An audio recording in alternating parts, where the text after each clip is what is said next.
it was a very wet day yesterday. We had more than 5 mm of rain in Guernsey and more than 10 mm in Jersey. But today the sun's come out, and actually if you are a grower, that combination of sunshine and rain is probably good news for your vegetables. But even so, you're unlikely to have grown anything quite as big as this giant cabbage produced by Ollie here.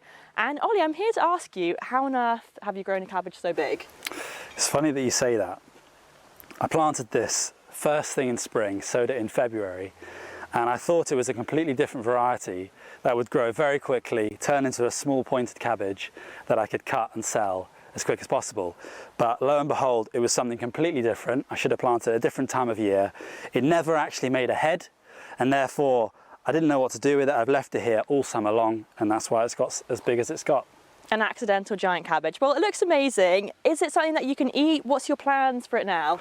You can eat it, of course, but if I take in a nice loose cabbage the size of 3 heads and try and get someone to buy that, it's often quite overwhelming. So a lot of these, if they're looking nice, like this one's quite nice, it might go to scoop and they'll make some sauerkraut with it or cook it into a dish, or it's all going to go to the chickens in the backfield. And what about the cabbage themselves? What kind of conditions do they thrive in? So you can grow cabbage all year round.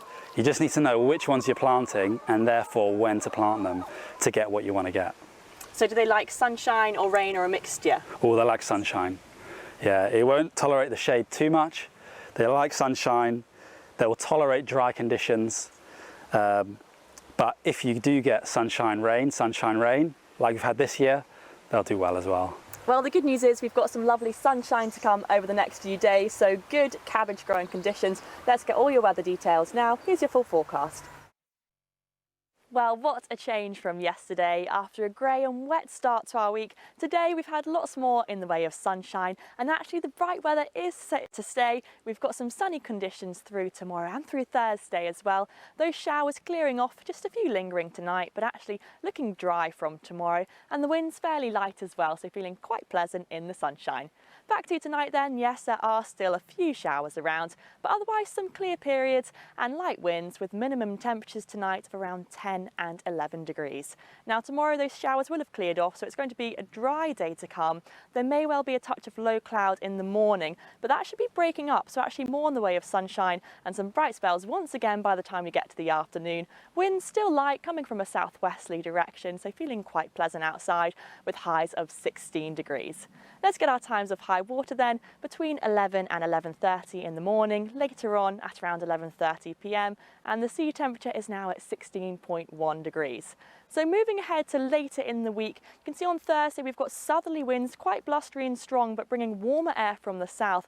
Then we notice low pressure is moving in. That's likely to turn our weather quite unsettled from Friday heading into the weekend, so possibly some rain back in the mix. And we can see that reflected in the outlook. Make the most of today and tomorrow, some dry and mainly bright weather to come. Thursday looking warmer with stronger southerly winds, and then all turning changeable and unsettled from Friday into the weekend. Perhaps some sunny spells, but some rain expected as well. That's it from me. Have a lovely rest of your evening.